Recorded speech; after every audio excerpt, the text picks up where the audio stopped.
will mean less microplastics in our water sources and our food systems, and that's nothing but good news for us. And in the last term, the Liberals banned the import, sale, use, and export of asbestos. And if you say, well, that's about time, I completely agree. Thank you. Thank you very much. And last on this subject is Kyle. What I talked about earlier is investments in technology. And a lot of the toxins and pollutants that are going into our environment can be helped with technology. For example, talking about coal-fired electricity plants. There's a new technology called a bioreactor that's been developed. And what it does is algae will absorb 400 times more CO2 emissions than trees do. So what you can do is you can attach a bioreactor to a coal-fired electricity plant, and all CO2 emissions are going to go into the bioreactor. The algae is going to grow. The algae can be harvested into biofuels and other technologies. These are the kinds of things we want to invest in. With respect to emissions that are going into our environment, we want to set standards for major emitters that will not only lower greenhouse gas emissions, but will also lower particulates and other things that are going into the environment. We are going to develop a Green Investment Standards Certificate, a program that will require all companies with facilities falling under this regulation to report not only their CO2 emissions, but other emissions, so that we can make sure that they're maintaining their standards. We believe that technology and regulation is the best way to get companies to reduce harmful emissions into the environment. Thank you. Thank you very much. That completes the set of 4 national questions now that we're done. And we're going to move on to our local questions. And the first one, short and sweet. What are your 3 top initiatives that you would work to get implemented to mitigate and/or reverse climate change, and why? And we will start once again with Allison. Okay, thank you. So number 1, I would ensure that the resources are there when the needs arise. Ensuring that resources are there as we transition into alleviating global temperatures is going to help the municipalities and provinces to be accommodated with the climate change results that occur. Number 2, keeping the global temperature at 1.5 degrees Celsius, which would be an offshoot of reducing Canada's greenhouse gas emissions. So in that order, those would be the priorities that I would put forth under our NDP party. NDP.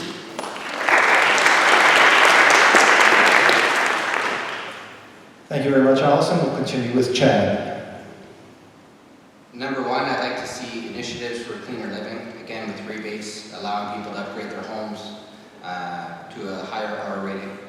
I'd like to invest in technologies that are Canadian, such as the nuclear reactors that we have. And I'd like to see a rebate for keeping 4 acres of pure land that is treed or with wildflowers for each and every resident. Thank you. Thank you very much, Chad. And Michelle, if you would, please. Okay. My top 3, number 1, is to build the infrastructure to support electric cars and trucks and buses and trains. I was speaking to somebody at the door yesterday. He had a Tesla, and even he admitted that he got stuck without juice and had to have his car towed. I know a lot of people who would like to switch to electric cars, but they fear that they're going to go on a long trip and they're going to not have anywhere to plug in. We are committed to installing 5,000 areas for people to plug in along the Trans-Canada Highway and along major rural highways. We are also going to be investing in infrastructure with municipalities so that they can electrify their fleets of buses and public transit. And the second thing is planting trees. I know it seems like such a simple thing, but it's a natural solution to draw down carbon. It beautifies our country, it gives us shade, all sorts of benefits. And in addition to that, it's going to add 3,500 seasonal jobs for people to have and to our economy. The third thing is to invest in clean technology and green innovation. innovation. To me, this is going to help make Canada a leader in the world. I think that we can be number one on this, and I think we should be. I mean, I think that this is our future. We're in a major transition right now. There is a lot of innovation out there, people who are seeking funding, and we need to fund it. Thank you, Michelle. We'll proceed with time. My three things are technology, technology, and take the fight global. So on technology, I talked about this briefly in my opening. For example, steel is 20% of global carbon emissions right now. That's only going to increase with developing countries like China, India, etc., who as they modernize their economies and grow their middle class, they're going to need more steel. There are companies that are looking to produce steel with zero carbon emissions. The Bill and Melinda Gates Foundation is investing in one such company in the United States. Imagine if we could produce steel with no carbon emissions. 20% of global carbon emissions gone. This is why technology is so important.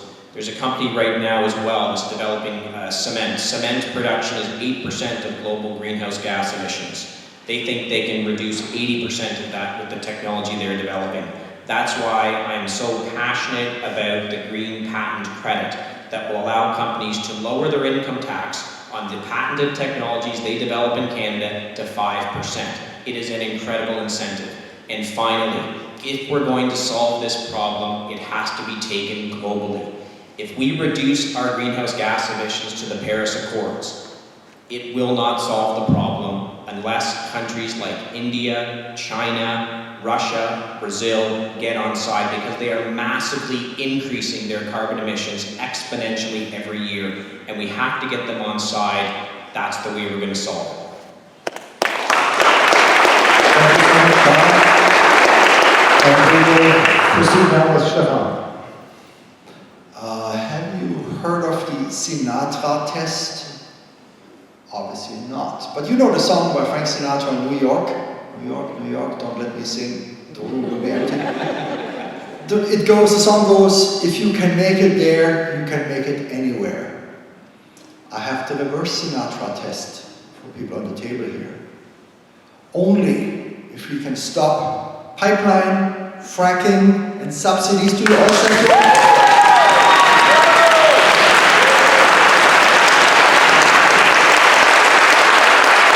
Only then can we make it anywhere environmentally. So, stop clapping, I'm always running out of time. The 3 points in sequence, not of the Green Party, not in sequence of Stefan Wiesen, that are the leading global climate scientists. What are the 3 biggest things we can do? Refrigerants, recycled refrigerants. We don't have time, I talked to my daughter Laura Campbell, she got stonewalled in making research whether we do that properly here in this province. Number 2, renewables, especially wind and solar. That's the cleanest energy around. Number 3, food waste. Food waste hurts us on many levels. Again, the Green Party holistic approach, help people who are in need, get healthier in yourself, and help the environment. Thank you very much.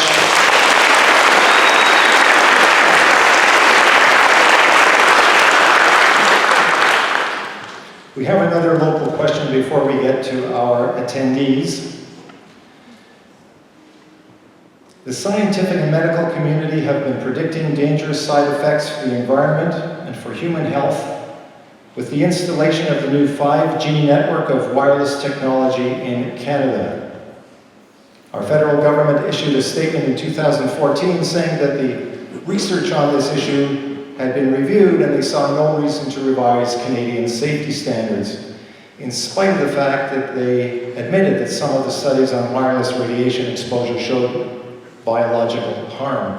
How does your party feel about the installation of the 5G network? And given its potential for harm, how do you plan to safeguard human health and the environment if it is installed?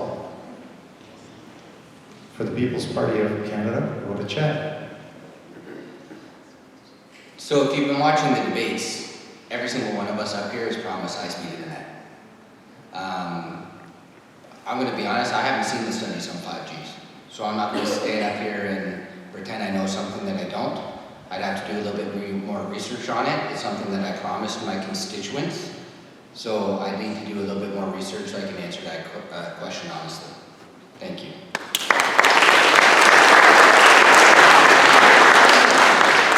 And now Michelle, if you're ready. Thank you. I had to do a little bit of research as well. Our government's policy has not changed on 5G, but we're open to new science and new evidence in making our policy in the future.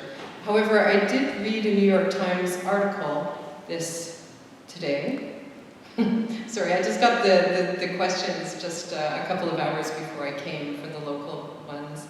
And in this New York Times article, it showed that the wide-ranging anxieties that we've had over 5G could be traced to a single scientist and a single chart that was done in the year 2000 by physicist Bill P. Curry. But experts today say that he got it wrong. When he was looking at the biological effects of electromagnetic radiation radio waves, he didn't note that they become safer at higher frequencies, not extremely high frequencies like X-rays, but high frequencies, and his analysis failed to account for the protective effect of human skin. So all of this worry when it may not even be scientifically grounded. So it's something that we definitely have to look into further and be guided by the scientific evidence and modern recent scientific evidence. Thank you. Thank you, Michelle. Now for the Conservative Party, we'll move on to Kyle. I think we're going to find a lot of agreement from all of us up here. I know my position is that I want to be guided by the science on this, and I think we have to make sure that this technology is safe. It's long past the time where we implement a technology and then 10 years later realize that it's harmful. So I want to be very convinced that 5G is going to be safe so that it can be rolled out across the country before I would support it. But I also want to talk about the local issue, which is cell phone towers. Now, I know this is a municipal issue, the location of cell phone towers, but I can tell you this. Often communities are very unhappy with the location of cell phone towers. I had an experience with this when I was the Member of Parliament in Brampton West. There was one of my communities that was going to have a Rogers Tower built in a church right beside with a daycare in it and homes within 20 or 30 meters. I fought extraordinarily hard to make sure that that cell phone tower was removed.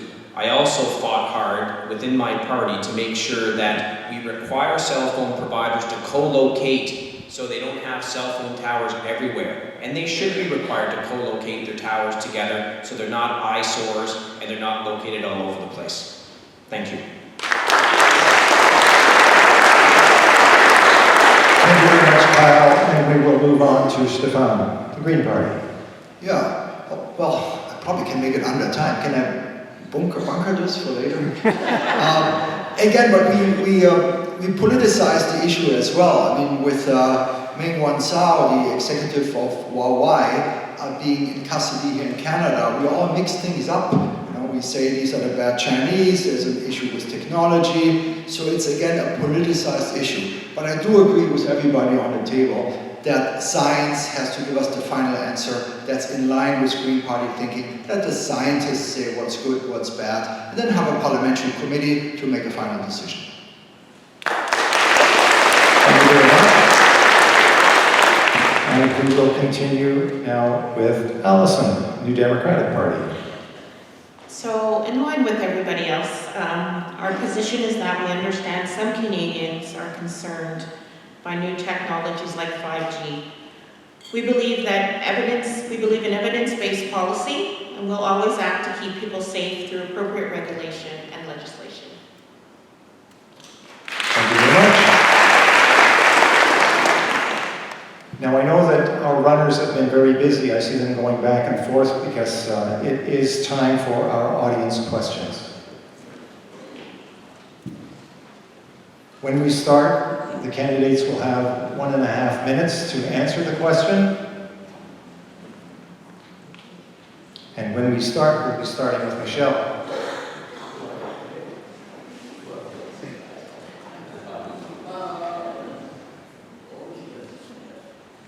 Okay, so this one is actually addressed to Michelle. How odd is that? how do you reconcile the government's purchasing of the Trans Mountain Pipeline and plans to upgrade TMX to double its current capacity? Sure. How many people came here in a car tonight? Right. So most of us are still reliant on oil and gas, and our economy is still reliant on oil and gas.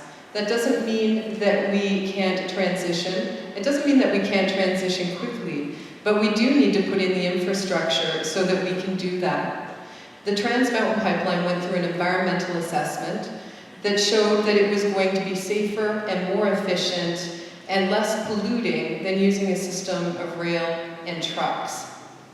So, it might surprise you to know that for every $1 that was spent on the Trans-Canada Pipeline, the Liberal government is spending $15 to combat climate change. That's something that shows where the priorities lie. Just because we're building the pipeline does not mean that we aren't concerned about the environment. We are extremely concerned about the environment, and we have a very strong plan